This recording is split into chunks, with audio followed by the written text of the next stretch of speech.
IRGC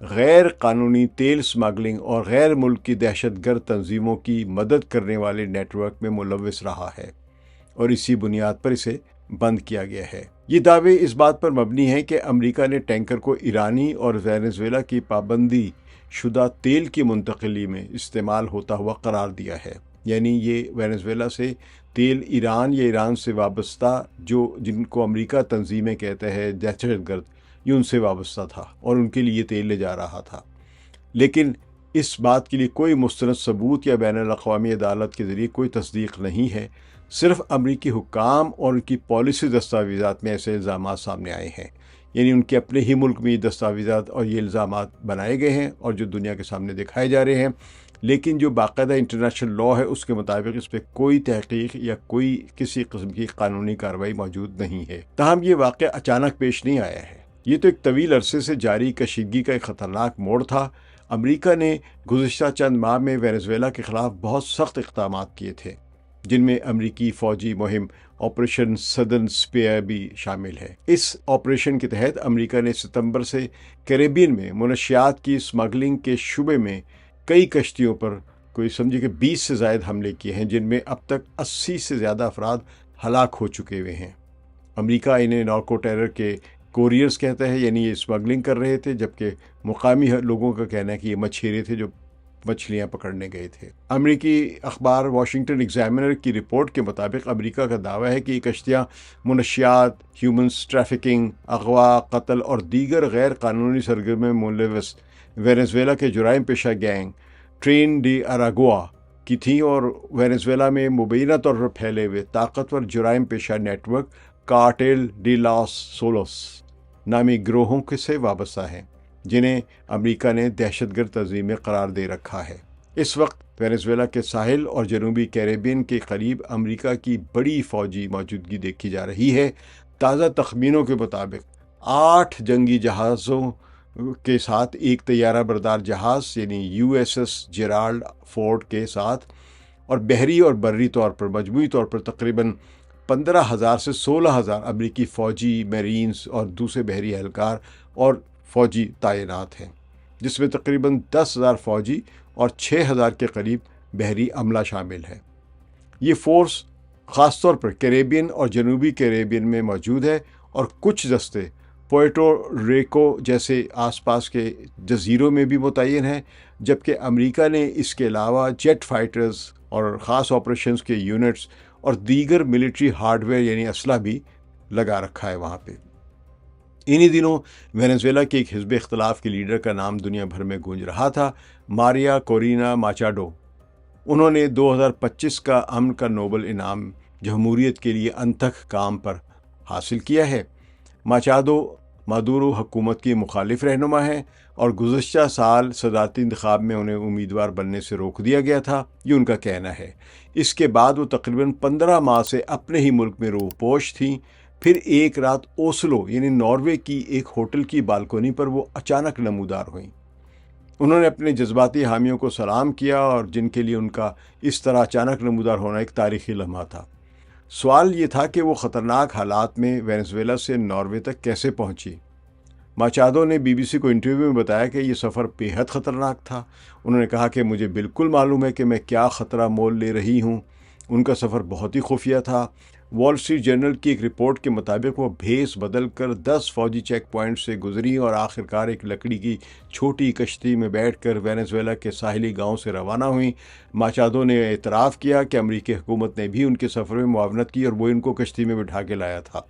ان کے سفر کو بہت ہی ڈرامہ بنا کر پیش کیا گیا تھا۔ یہ فوجی اور صفاتی ڈرامہ صرف رہنماؤں تک محدود نہیں ہے، اس کا جو سب سے زیادہ نقصان ہے وہ عام وینزویلا کے عوام کو اٹھانا پڑ رہا ہے۔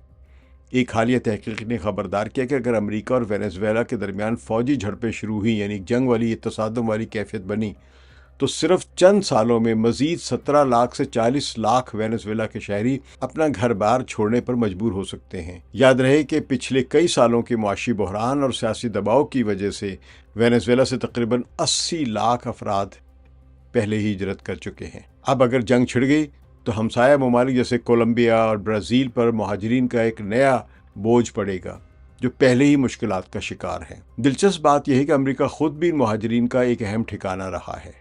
جب وہ یہاں سے نکلتے تو سب کی کوشش ہی ہوتی ہے وہ امریکہ پہنچے، لیکن امریکہ ان کو روکتا ہے، اندر نہیں آنے دیتا۔ تاہم صدر ٹرمپ کے نئے دور میں ہزاروں وینزویلا شہریوں کو جو امریکہ میں عارضی پناہ لے چکے ہیں انہیں واپس بھیجے جانے کا خدشہ لاحق ہے۔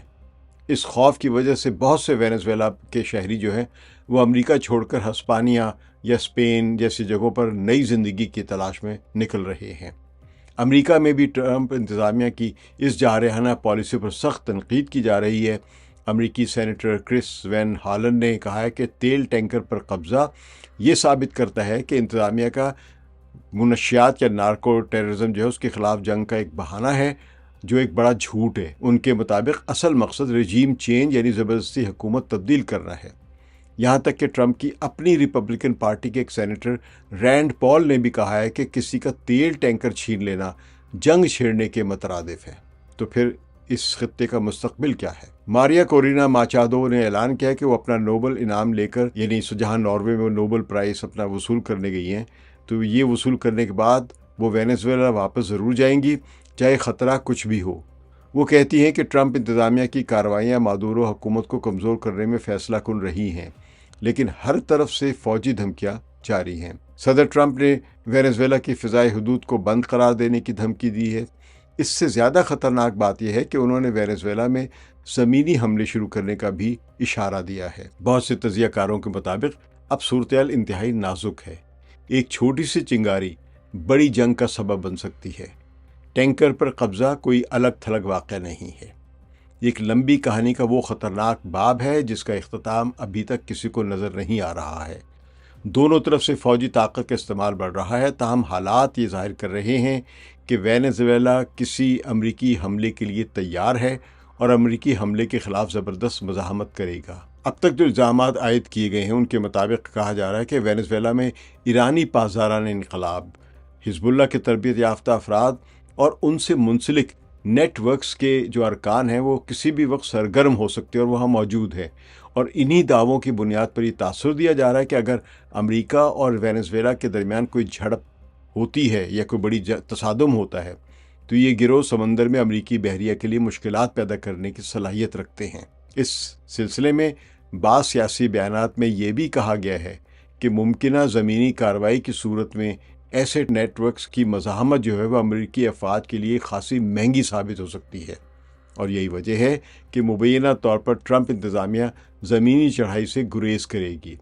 تاہم مجموعی طور پر ان دعووں میں یہ خدشہ نمایاں رہتا ہے کہ کسی بھی ممکنہ جنگ کی صورت میں دونوں فریقوں کو شاید شدید نقصان اٹھانا پڑ سکتا ہے، اور اگر موجودہ صورتحال باقاعدہ عسکری تصادم تک پہنچ جاتی ہے تو یہ کئی دہائیوں کے بعد پہلا بڑا موقع ہوگا کہ امریکہ کے بالکل قریب خطے میں یعنی جنوبی کیریبین اور وینزویلا کے ساحلی علاقوں میں کسی ریاست کے ساتھ براہ راست امریکی فوج کا ٹکراؤ ہوگا۔